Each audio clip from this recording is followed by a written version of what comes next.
TET 2021 upper primary লেভেলৰ social science for paper ছেকেণ্ডৰ political ছায়েন্সৰ ইম্পৰ্টেণ্ট MCQs সমূহ আমি এই ভিডিঅ'টোত আলোচনা কৰিম।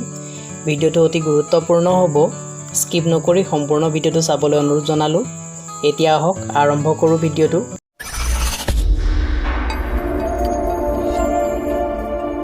ভিডিঅ'টোৰ প্ৰথমটো কুৱেশ্যন হৈছে তলৰ কোনখন দেশত দ্বিদলীয় ব্যৱস্থা আছে? Bi-party political system is found in which of the following countries? আমাৰ চাৰিটা অপচন আছে। এই চাৰিটা অপচনবিলাকৰ ভিতৰত অপচন এ আমেৰিকা অৰ্থাৎ USA হৈছে শুদ্ধ অপচন, অৰ্থাৎ শুদ্ধ উত্তৰটো হৈছে ইয়াত USA। আৰু ভালদৰে মনত ৰাখিব USA দ্বিদলীয় ৰাজনৈতিক ব্যৱস্থা আছে, যিহেতু USA বা আমেৰিকাত কেৱল দুটা মাত্ৰ পলিটিকেল পাৰ্টি আছে, সেই কাৰণে আমেৰিকাৰ শাসন ব্যৱস্থাক আমি দ্বিদলীয় ৰাজনৈতিক ব্যৱস্থা বা দ্বিদলীয় শাসন ব্যৱস্থা বুলি কওঁ। ভালদৰে মনত ৰাখিব। আশা কৰিছোঁ কুৱেশ্যনটো আপোনালোকে ভালকৈ বুজি পালে। আহিছোঁ ছেকেণ্ড কুৱেশ্যনটোলৈ। তলৰ কোনখন দেশত বহুদলীয় ব্যৱস্থা নাই? Which among the following countries multi-party system is not prevalent? So আমাৰ চাৰিটা অপশ্যন আছে ইয়াতো, আৰু এই চাৰিটা অপশ্যনৰ ভিতৰত আমাৰ শুদ্ধ অপশ্যন ইয়াতো হ'ব আমেৰিকা, অৰ্থাৎ আমেৰিকাৰ বাহিৰে USAৰ বাহিৰে আমাৰ বাকী কেইখন দেশত বহুদলীয় ব্যৱস্থা আছে, অৰ্থাৎ বহুতো পলিটিকেল পাৰ্টি আছে, যেনে ইণ্ডিয়া, আমাৰ ভাৰতবৰ্ষতে বহুতো ৰাজনৈতিক দল আছে, ঠিক একেদৰে পাকিস্তানতো বহুত ৰাজনৈতিক দল আছে, আৰু নেপালতো বহুতো ৰাজনৈতিক দল আছে, কেৱল মাত্ৰ USAত বহুদলীয় ব্যৱস্থা নাই। এইটো আছিলে আমাৰ ছেকেণ্ড কুৱেশ্যন। এতিয়া আহিছোঁ থাৰ্ড কুৱেশ্যনটোলৈ। তলৰ কোনখন দেশত একদলীয় শাসন ব্যৱস্থা প্ৰচলিত আছে? Which among the following countries one party rule is prevalent? আৰু ইয়াৰ আমাৰ চাৰিটা অপশ্যন আছে। এই চাৰিটা অপশ্যনৰ ভিতৰত ওৱান পাৰ্টি কেৱল মাত্ৰ এটাহে ৰাজনীতি দল থকা দেশখন হৈছে চীন দেশ, অৰ্থাৎ চাইনা আমাৰ ইয়াত কাৰেক্ট অপশ্যন হ'ব। Option B China is the correct option here. এইটো আছিলে থাৰ্ড কুৱেশ্যন। আমি আহিছোঁ এতিয়া ফ'ৰ্থ কুৱেশ্যনলৈ। তলৰ কোনটো ৰাজনৈতিক দলৰ এটা বৈশিষ্ট্য নহয়? Which among the following is not a characteristics of a political party? আমাৰ চাৰিটা অপশ্যনৰ ভিতৰত শুদ্ধ অপশ্যনটো হৈছে অপশ্যন ডি বিশ্ব শান্তি, অৰ্থাৎ বিশ্ব শান্তি কোনো ৰাজনৈতিক দলৰ এটা বৈশিষ্ট্য নহয়। বাকীবিলাক বৈশিষ্ট্য হৈছে ৰাজনীতি দলৰ সংগঠন থাকিব, তেওঁলোকৰ নীতি আদৰ্শ আৰু আঁচনিবিলাক থাকে, ক্ষমতা দখলৰ বাবে ৰাজনীতি দলৰ আকাংক্ষাবিলাক থাকে। গতিকে এটা পলিটিকেল পাৰ্টিৰ কেৰেক্টাৰিষ্টিক্সত আমাৰ কি আছে? Organisation, principle, ideals and planning, aspiration to capturing power, all these are the characteristics of a political party, but world peace not a characteristics of a political party. So I hope you have understood the question. Let's come to the next question. ভাৰতবৰ্ষৰ প্ৰথমটো ৰাজনৈতিক দলটো হ'ল the first political party of India is, আৰু option আমাৰ C শুদ্ধ, Congress party, অৰ্থাৎ ভাৰতীয় জাতীয় কংগ্ৰেছ বুলি যাক কোৱা হয়, সি আছিলে ভাৰতবৰ্ষৰ প্ৰথমটো political party. First political party of India is Congress party. Let's come to the next question.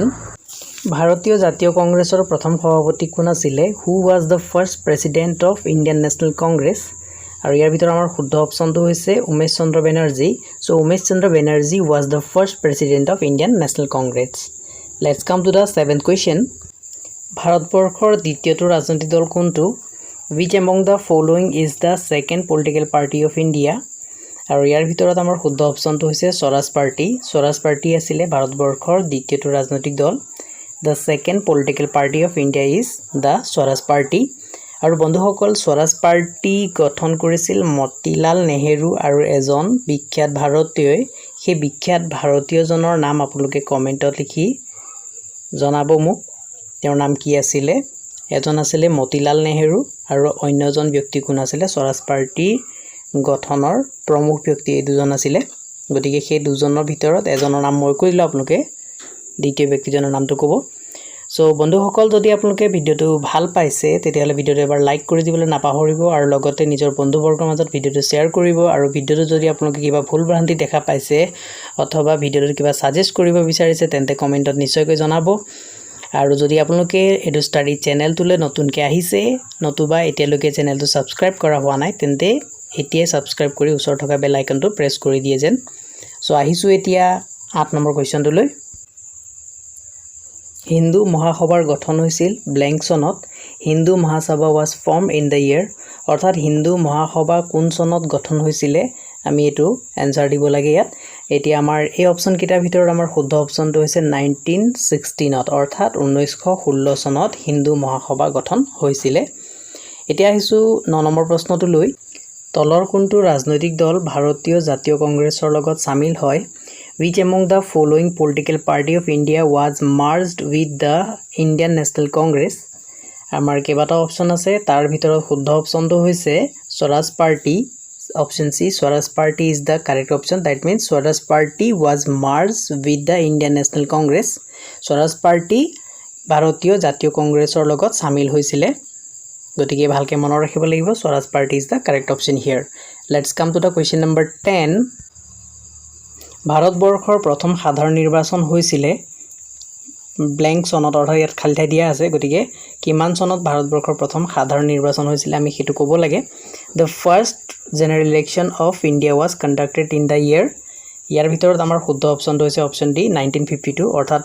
1952 সনত ভাৰতবৰ্ষৰ প্ৰথম সাধাৰণ নিৰ্বাচন হৈছিল the first general election of India was conducted in the year 1952 most important question এতিয়া আহিছো 11 নম্বৰ কোৱেশ্চনটো লৈ তলৰ কোনটো দল ভাৰতবৰ্ষৰ ইতিহাসৰ প্ৰথমটো বাওঁপন্থী দল which among the following was the first left political party of India আৰু ইয়াৰ ভিতৰত আমাৰ শুদ্ধ অপচনটো হৈছে CPI was the first left political party of India CPI আছিল ভাৰতবৰ্ষৰ ইতিহাসৰ প্ৰথমটো বাওঁপন্থী দল ভালদৰে মনত ৰাখিব আৰু বন্ধুসকল এই প্ৰশ্নসমূহ যদি আপোনালোকে PDF আকাৰে যদি বিচাৰে তেনেহলে তলৰ ডেসক্ৰিপচনত লিংক দিয়া আছে আৰু লগতে আপোনালোকে কমেন্টতো লিংক পাব সেই লিংকসমূহলৈ গৈ PDF সমূহ আপোনালোকে ডাউনলোড কৰি ল'ব আৰু কেৱল PDF সমূহত আমাৰ কেৱল কোৱেশ্চনটো হে দিয়া হৈছে তাত আনসাৰ দিয়া হোৱা নাই আনসাৰটো কাৰণে আপোনালোকে ভিডিওটো চাবই লাগিব গতিকে কোৱেশ্চনসমূহ যদি বিচাৰে তেতিয়াহলে আপোনালোকে PDF ৰ পৰা ডাউনলোড কৰি ল'ব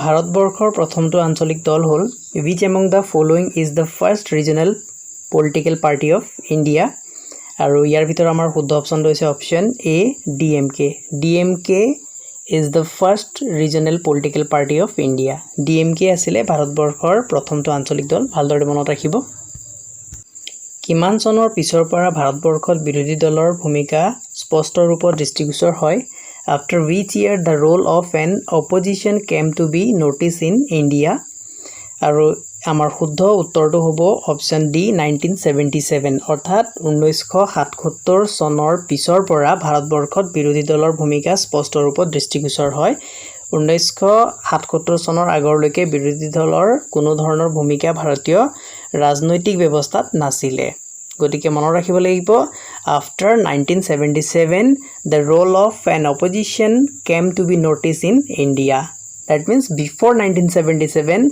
there was no prominent role of an opposition party in the Indian political system so আশা কৰিছো আপোনালোকে কোৱেশ্চনটো বুজি পাইছে এতিয়া আহিছো 14 নম্বৰ কোৱেশ্চনটো লৈ তলৰ কোনখন দেশত বিৰোধী দলৰ ভূমিকা অতি সবল which among the following countries the role of opposition is strong আৰু আমাৰ অপচন সমূহ কি আছে option A America option B আছে ইংল্যান্ড and অপচন C আছে দুয়ো and অপচন D কি আছে চীন USA England both and China both means both option A and option B আৰু ইয়াৰ আমাৰ শুদ্ধ অপচনটো হ'ব অপচন C দুয়ো অৰ্থাৎ আমেৰিকা ইংল্যান্ড এই দুয়োটাই শুদ্ধ অপচন হ'ব আমাৰ কাৰণ আমেৰিকা আৰু ইংল্যান্ড দুয়োখন দেশতে কি আছে দ্বিদলীয় ব্যৱস্থা আছে অৰ্থাৎ দুটা মাত্ৰ পলিটিক্যাল পাৰ্টি আছে সেই কাৰণে কি হ'ব তাত এটা দল যদি শাসনত থাকে আনটো দল কি হ'ব বিৰোধী দল হিচাপে থাকিব গতিকে তেনে অৱস্থাত বিৰোধী দলৰ ভূমিকা অতি সবল নিশ্চয় হ'ব গতিকে দুইখন দেশতে বিৰোধী দলৰ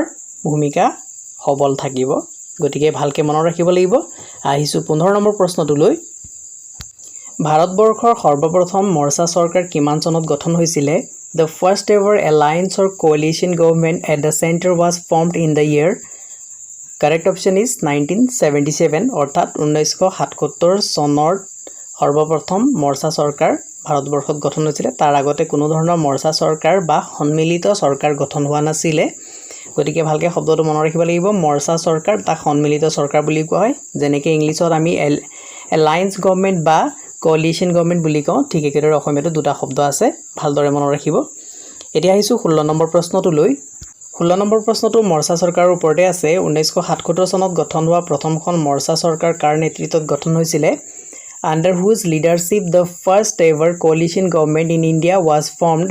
আৰু শুদ্ধ অপশ্যনটো হ'ব আমাৰ Morarji Desai. Option B, Morarji Desai is the correct option here. I hope you have understood the question. Let's come to the question number 17. অসমৰ আঞ্চলিক ৰাজনৈতিক দল অসম গণ পৰিষদ যাক আমি AGP বুলি কওঁ কিমান চনত গঠন হৈছিলে কোৱেশ্চন হৈছে আমাৰ হেতু ইয়াত যেহেতু আমাৰ এটা দেশ দিয়া হৈছে খালিঠা দিয়া হৈছে ইমান চনত গঠন হৈছিলে Assam Gana Parishad, the regional political party of Assam, was born in the year. So, here our শুদ্ধ option to option C 1985 চনতে অসম গণ পৰিষদ অৰ্থাৎ AGP নামৰ আমাৰ যেটো দল আছে AGP দলৰ জন্ম হৈছিলে আৰু বন্ধুসকল এইখিনিতে আপোনালোকে মোক কমেন্টত এটা কথা জনাওক যে AGP দলৰ জন্ম এটা বিখ্যাত চুক্তিৰ আধাৰত হৈছিলে চুক্তিৰ ফলস্বৰূপে হৈছিলে সেই চুক্তিখনৰ নাম কি আছে হেতু আপোনালোকে কমেন্টত জনাওক এতিয়া আহিছো 18 নম্বৰ প্ৰশ্নটোলৈ তলৰ কোনটো দল ৰাষ্ট্ৰীয় ৰাজনৈতিক দল নহয় which among the following party is not a national political party আমাৰ শুদ্ধ অপচনটো হ'ব BJD অৰ্থাৎ বিজু জনতা দল ওড়িশাৰ এটা আঞ্চলিক দল ই কোনো ধৰণৰ ৰাষ্ট্ৰীয় দল নহয় মনত ৰাখিব লাগিব কোৱেশ্চনটো অতি গুৰুত্বপূৰ্ণ কোৱেশ্চন হয় 19 নম্বৰ প্ৰশ্নটোলৈ আহো এতিয়া তলৰ কোনটো ৰাষ্ট্ৰীয় ৰাজনৈতিক দল হয় which among the following is a national level party আমাৰ চাৰিটা অপচনটো মই কৈ দিছো সমাজবাদী পাৰ্টি বহুজন সমাজবাদী পাৰ্টি ৰাষ্ট্ৰীয় জনতা দল ৰাষ্ট্ৰীয় লোক দল এইকেইটা ভিতৰত আমাৰ শুদ্ধ অপচনটো হ'ব বহুজন সমাজবাদী পাৰ্টি যেটো অপচন বি আছে ই হৈছে এটা ৰাষ্ট্ৰীয় দল অৰ্থাৎ নেশনেল লেভেল পাৰ্টি হয় ই আৰু বাকিখিনি হৈছে আঞ্চলিক দল বাকিসমূহ কি হৈছে আঞ্চলিক দল যেনে আমাৰ সমাজবাদী পাৰ্টি আঞ্চলিক দল হয় ৰাষ্ট্ৰীয় জনতা দল আঞ্চলিক দল হয় আৰু ৰাষ্ট্ৰীয় লোক দলও হৈছে এটা আঞ্চলিক দল ৰিজনাল পাৰ্টি হয় বাকি সকলোখিনিৰ ভিতৰত আমাৰ শুদ্ধ অপচনটো হৈছে বহুজন সমাজবাদী পাৰ্টি যেটো এটা ৰাষ্ট্ৰীয় দল হয় অৰ্থাৎ ৰাষ্ট্ৰীয় নেশনেল লেভেল এটা পাৰ্টি হয় এতিয়া আহিছো 20 নম্বৰ প্ৰশ্নটোলৈ বিজেপিৰ জন্ম কোন চনত হৈছিলে in which year BJP was formed আৰু আমাৰ শুদ্ধ অপচনটো হ'ব 1980 অৰ্থাৎ 1980 চনত বিজেপিৰ জন্ম হৈছিলে ভালকে মনত ৰাখিব লাগিব বন্ধুসকল এই 20টা কোৱেশ্চনেৰে আজিৰ এই MCQৰ ভিডিওটো সামৰিব বিচাৰিছো এতিয়া এটা কোৱেশ্চন আছে যেটো আপোনালোকৰ কাৰণে কুইজ হিচাপে বা এক্সাৰসাইজ হিচাপে মই ৰাখিছো সেই কোৱেশ্চনটোলৈ আহো এতিয়া কোৱেশ্চনটো হৈছে ভাৰতীয় জাতীয় কংগ্ৰেছৰ জন্ম কোন চনত হৈছিলে in which year the national congress was formed and here are the four options চাৰিটা অপচন দিয়া আছে এই চাৰিটা অপচনৰ ভিতৰৰ শুদ্ধ অপচনটো আপোনালোকে কমেন্ট কৰি জনাব